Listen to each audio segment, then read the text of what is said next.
मुझे तुमसे प्यार नहीं, और इसमें शरारत तो तुम्हारी नजरों की भी है। इस गुनाह में मैं अकेला गुनहगार नहीं।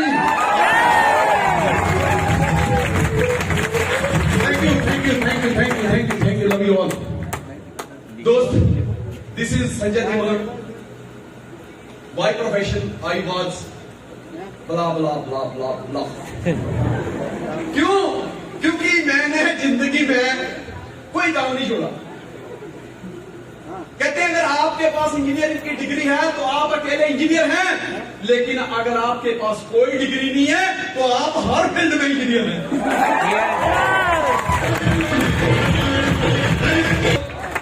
आए हुए तमाम लोगों का दिल की गहराइयों से स्वागत है।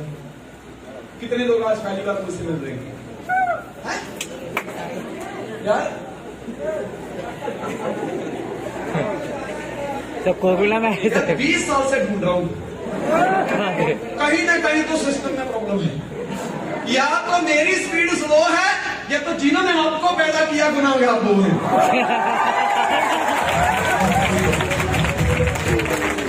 पर मुझे पता है मेरी स्पीड स्लो नहीं है, क्योंकि जो बंदा आपके सामने खड़ा है ना दोस्त, दुनिया के सारे रिकॉर्ड तोड़े। जिस दिन पैदा हुआ था उस दिन माँ ने हाथी पे बिठाया था और हाथी वाले ने कहा था कि ये बच्चा पूरी जिंदगी ऐसे ही बुलंदियां छुएगा। तो आपसे मिलकर बहुत खुशी हो रही है। मैं बताना चाहूंगा अपने बारे में, शॉर्टकट में बताऊंगा। नाम Sanjay Dhiman, by profession I was diesel mechanic. 16.5 साल की उम्र में मैंने घर छोड़ा था। कुछ लोग कहते हैं मैं तो गांव का हूं, मेरे गांव में तो सड़क भी अच्छी नहीं है, वहां तो नेट भी नहीं चलता। हमारे टाइम में ना सड़क थी ना नेट था। बस एक सपना लेके घर से निकला था। जब पहली बार घर से निकला था तो माँ मुझे 4 किलोमीटर छोड़ने आई थी। 200 रुपया लेके निकला। जिस थैले में महिलाएं आज सब्जी लेने जाती है मार्केट में, उसमें अपने 2 जोड़ी कपड़ा लेके निकला। पैसे भी नहीं थे अपने सामान को ले जाने के लिए। अच्छा सा मेरे पास सूटकेस भी नहीं था, फिर भी मैं घर से निकला। क्यों? क्योंकि दोस्त उस थैले में कपड़े तो 2 जोड़ी थे, लेकिन सपने अंबार थे, अंबार, बहुत बड़े सपने। मेरे घर के पास एक नदी पड़ती है, पहले ऐसे उतरना पड़ता है, फिर नदी आती है, फिर सामने उतनी चढ़ाई आती है, फिर सड़क आती है। घर से निकले दोनों माँ बेटा, बातें हो रही हैं। मम्मी पीछे चल रही है, मैं आगे चल रहा हूं।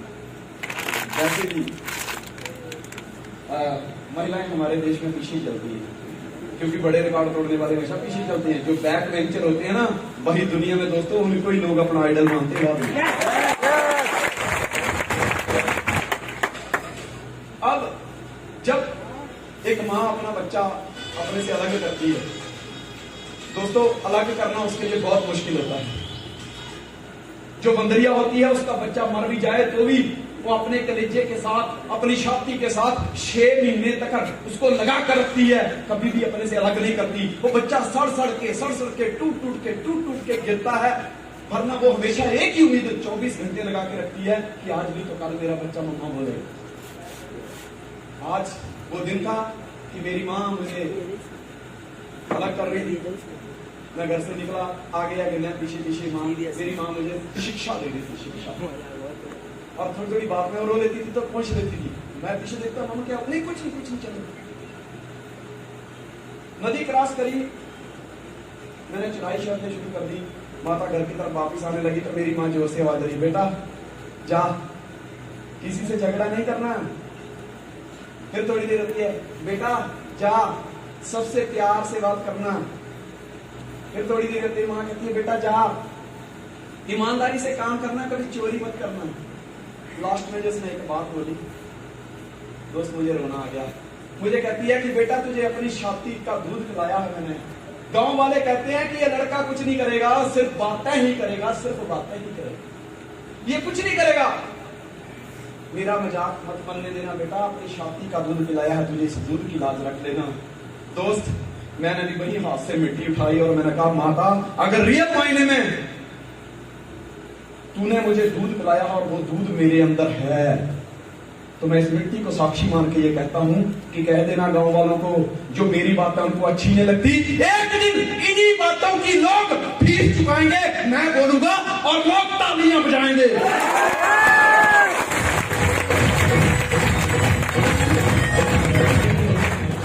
9 मई 1992 11:42 पे मैंने घर छोड़ा था। 16.5 साल की उम्र थी। आज 46 साल हो गए, 30 वर्ष हो गए मुझे घर छोड़े हुए। आज जब भी गांव जाता हूं तो जो 32, 33, 34, 35 वर्ष तक के भी बच्चे हैं, लोग हैं, बच्चे क्या बोले 35 वर्ष वाले को, तो वो भी आज अपने माँ बाप से पूछते हैं कि ये लंबी सी कार, ये ऊंची सी कार, महंगी सी कार, ये लाइटें ऐसे से करनी, ये किसकी है? कहते ये करोड़पतियों की गाड़ी है। मेरे सामने एक माँ अपने बच्चे से कह रही है करोड़पतियों की गाड़ी है। मैं गांव में चाची बोलता हूँ, चाची जी क्या बोल रहे हो? कहते मेरा बेटा है। तो मैंने तुम्हारा बेटा? तो मैं भी तो तुम्हारा ही हूँ। कहती तुम्हें जानते नहीं है बेटा, तुम्हें ये नहीं जानते, हम जानते हैं, क्योंकि जब तुम इस घर से गए थे, यहां से गए थे विदेश कमाने के लिए, अपने संदेश नहीं कमाने के लिए गए थे, तो उस समय ये बहुत छोटे थे। आज ये भी बच्चों वाले हो चुके हैं, लेकिन आपको जानते नहीं हैं। तो मैं मुझे कहते हैं, हम यही कहते हैं कि ये करोड़पतियों का घर है, क्योंकि इतना बड़ा घर यहाँ किसी का है ही नहीं। और जब आपको देखते हैं, गाड़ी देखते हैं, पूछते हैं किसकी गाड़ी है, हम कहते हैं ये उन्हीं करोड़पतियों की गाड़ी है जिनका वो बंगला है। करता आज वही गांव वाले कहते हैं ये करोड़पति का घर है, ये करोड़पति की गाड़ी है। 9 साल की उम्र में मैंने पहली बार मजदूरी की थी, 1 रुपया मिला था। उस दिन रात को नींद नहीं आई। 1 रुपये में इतनी ताकत होती है दोस्तों। मैंने सोचा अगर 1 के साथ और जीरो और जीरो और जीरो लगती जाए तो क्या होगा। फिर दोस्त मन में ख्याल आया कि संजय धीमान सिर्फ 1 रुपया कमाया है, मजदूर कहला रहा है। जिस दिन जीरो लगाने शुरू कर देगा, यही तुझे करोड़पति कहलाएगा, तेरे नाम के पीछे।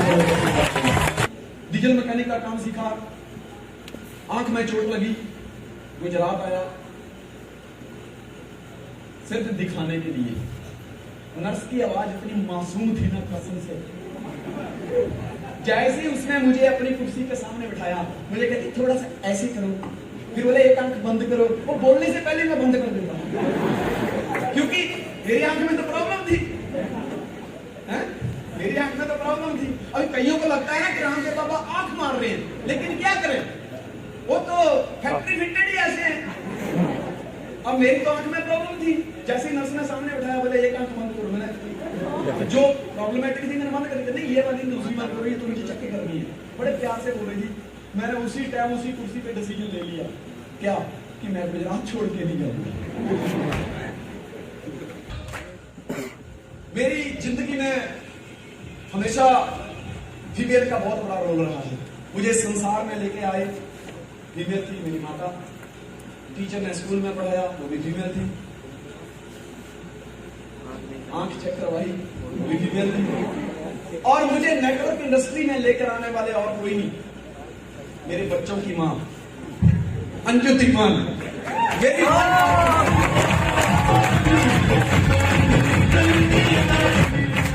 दोस्त। जिस समय ये मुझे नेटवर्क मार्केटिंग के बारे में बता रही थी, इस इंडस्ट्री के बारे में बता रही थी, उस समय ये बीमार थी, इसकी तबीयत ठीक नहीं थी। मैंने इसको कहा तू मुझे ये प्लान क्यों कर रही है? कहती मैं प्लान नहीं कर रही।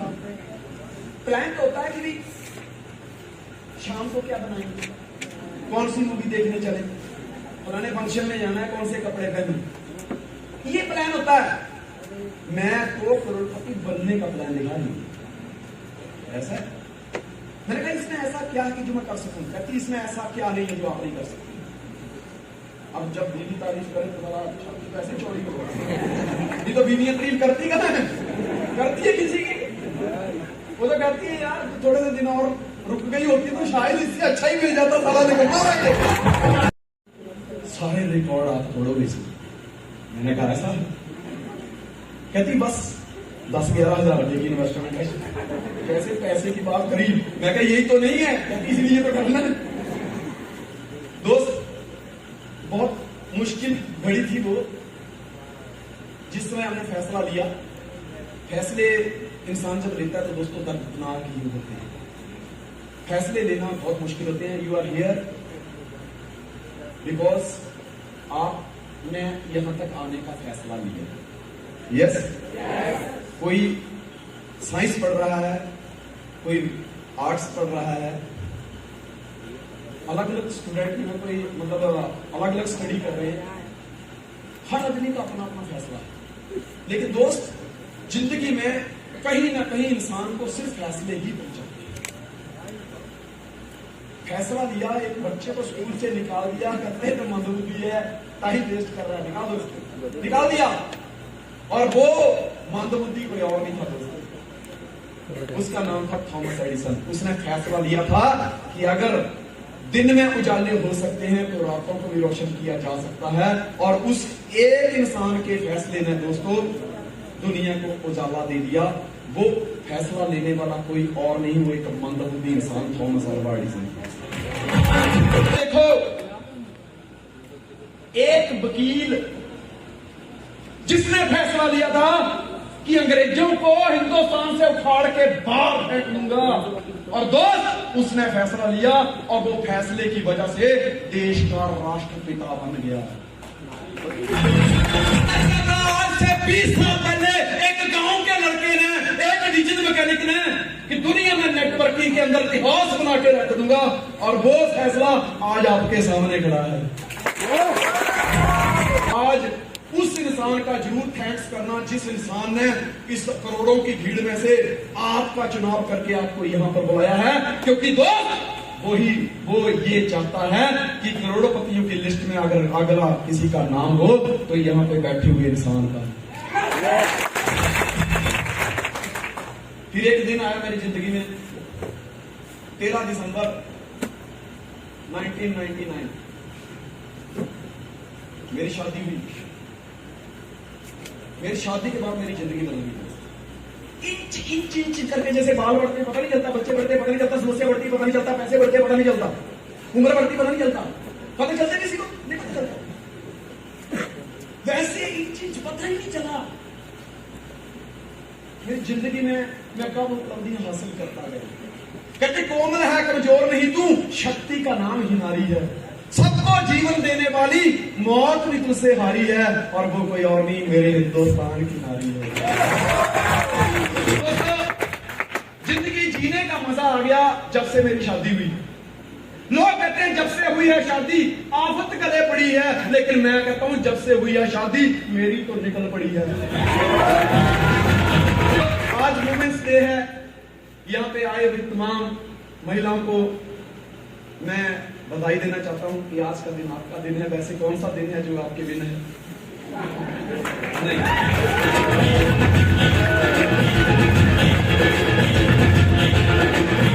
और मैं चाहता हूं कि मैं ज्यादा ना बोलूं क्योंकि मेरे पास टाइम अभी बहुत लिमिट में है, और बताना आपको बहुत कुछ है। तो क्या सुनना चाहते हैं मैडम की जुबानी? तो प्लीज अंजू दीवान